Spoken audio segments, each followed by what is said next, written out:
ಈಗ ಹವಾವರ್ತಮಾನ. ರಾಜ್ಯದ ಒಳನಾಡಿನ ಕೆಲವು ಕಡೆ ಮಳೆಯಾಗಿದ್ದು, ಕರಾವಳಿಯಾದ್ಯಂತ ಒಣಹವೆ ಇತ್ತು. ಕೊಪ್ಪಳ ಜಿಲ್ಲೆ ಕುಕನೂರಿನಲ್ಲಿ ಅತಿ ಹೆಚ್ಚು 7 ಸೆಂಟಿಮೀಟರ್ ಮಳೆಯಾಗಿದೆ.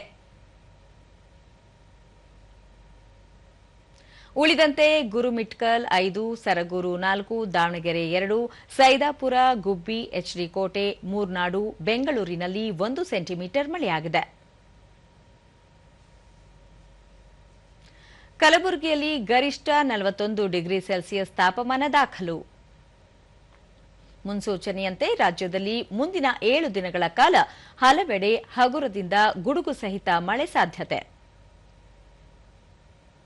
ಬೆಂಗಳೂರು ಸುತ್ತಮುತ್ತ ಭಾಗಶಃ ಮೋಡ ಕವಿದ ವಾತಾವರಣ. ಸಂಜೆ ಅಥವಾ ರಾತ್ರಿ ವೇಳೆ ಹಗುರ ಗುಡುಗು ಸಹಿತ ಮಳೆ ಸಂಭವ.